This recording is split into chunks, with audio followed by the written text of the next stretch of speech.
پارکونو ته خو موږ ډېر چکر وهلی دي، ډېر پارکونه مو لیدلي په پېښور کې، په نوښار کې. دلته یو ډېر بدل څیز موږ صحیح کړو چې هغلته د تبلیغ والا کسان راغلي دي، تبلیغ ورکوي. لکه اکثر له داسې د ګڼو ځای وي، داسې رش وي، نو یا خو جوماتونه لري یا خلکو نه مونځ پاتې کېږي. نو تبلیغ والا دلته خپل انتظام دی، اوبه ورکوي ورسره او جمع ورکوي ټایم په ټایم. السلام علیکم ګرانو کتونکو، زم تفهیم ګرانو کتونکو. نوښار جناباغ کې موجود یو، فیملی پارک دی، دې خواته ورسره جولي دي، د رایډونه دي. زمونږ یو طرف ته دریای کابل دی او بل طرف ته نوښار کنټونمنټ بورډ نوښار چونی ده. د نوښار چونی اهمه چونی منفرد چونی ده. د نوښار جناباغ دا منفرد پارک دی د دریای کابل په غاړه. نن د اختر درېیمه ورځ ده. کې دلته نوجوانان، مشران، زنانه، ماشومان، فیملیز راغلي دي او دلته کې د اختر د خوشحالونه خوند لي، انجایمنټ کوي. دلته کې موږ سره ګڼ تعداد کې دا ملګري موجود دي، مختلفو علاقو نه راغلي دي او خپله خوشحالي کوي د اختر. موږ کنټونمنټ بورډ ته چې رادننه شو نو موږ یو منفرد کار ولیدو چې هغه د تبلیغي مرکز د طرف نه د هغې انعقاد شوی. یو کیمپ لګېدلی دی چېرته چې ځوانان راځي، مشران راځي، نو د تبلیغي جماعت مشران استقبال کوي، هغوی باندې یخې اوبس کوي، د هغوی استقبال کوي، بیان ورته کوي او هلته مونځ کوي. هلته د جمع مونځ باقاعده اهتمام شوی دی. نو دا یو ډېر لوی کاوش دی کنټونمنټ بورډ حکامو ته، سټیشن کمانډر ته او د نورو انتظامی اهلکارانو ته خصوصي طور باندې د نوښار تبلیغي مرکز ته مونږ خراج تحسین پیش کوو. ورسره تجویز ورکو چې د مستوراتو د جماعت هلته کې کمیو قناتونه لګېدل پکارو، کم فیملی چې راتلل راځي نو هغوی دپاره د بیان اهتمام پکارو.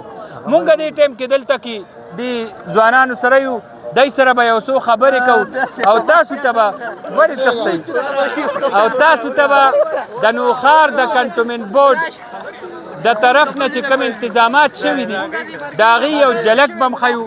دا تاسو ته مختلف قسمه رایډز ښکاري.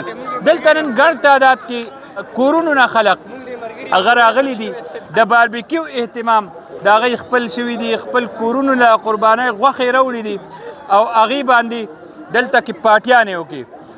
د دې سره ماشومانو دپاره، زنانو دپاره پرده باغ لګېدلی دی، د پردې قناتونه هم لګېدلي دي او هغوی دپاره د ماشومانو چې کوم د لوبو انتظام دی شوی دی. دې ځوان نه به موږ تپوس کوو د کوم ځای نه راغلی؟ نوښار نه. څه دې صحیح کړ؟ ښه، ته به څه وایې وروره؟ راغلي یو د مردان نه چکر له ماشاءالله پارک ډېر ښه دی، د فیملي دپاره ځان له ځای دی، مرد کسانو لپاره ځان له ځای دی، ماشومان پکې ښه ښکلي ماشاءالله هینډل کېږي، ډېر زبردست ځای دی ماشاءالله. ستاسو ټیم مونږ شکریه ادا کوو. دا فرق چې دا دی که نه، مونږ مسافر رالو، مونږ له چې کوم دغه راکړله ډېره میلمستیا راله ډېره وکړله، ډېر عزت یې راله وکړو. مونږ چې کوم د مردان میلمانه یو چا سره میلاو شو، ډېر په دغه میلاو شو. مهرباني. مونږ صرف د نوښار دپاره پولي د واحدو ښه دي. د دین کار هم کېږي ماشاءالله. دین مسلې مو پکې واردې، چکر مو پکې راوړو. دغه شکې پکې راوړو. الطاف جاني نزاخینو نه راغلي، واړه مې ټول روستې دي او ډېر ښه ماشاءالله. ته خو واړو تکبیرونو سره راغلی دا واړه ډېر خوشحالېدل او بیان دې دلته واورېدو که نه؟ دا پرې ډېر ښه پروګرام دی دلته چې تبلیغیان هم دي، مونځ او دس هم پکې ښه برابر کېږي او لبړې جبړې خو پکې ښه دا پرې انشاءالله نشته. هلته تبلیغیان ناست. ګرانو کتونکو، دلته کې ګڼ تعداد کې نوجوانان دي او مختلفو ځایونو نه، مختلفو علاقو نه، مختلفو اضلاعو نه، د قریبي اضلاعو نه دلته راغلي دي او د اختر خوشحالۍ مناوي، د اختر خوشحالونه خوند لي. نو دغه یو څو خبرې وې موږ تاسو سره شیر کولې، د جلکیانې مو تاسو سره شیر کولې. سټیشن کمانډر، کنټونمنټ بورډ چې کوم حکام دي د هغوی په خصوصي دلچسپۍ باندې دا ځل جناباغ کې منفرد قسمه سهولیات ورکړې شوي دي لکه چې کوم دلته کې رایډ دي او هغې سره سره دلته کې د خلقو دلچسپي وه د غټ اختر خوشحالیانې وي نو هغې دپاره ښه برابر طریقې سره تیارو سره کار شوی دی ډېره ډېره مننه الله په امان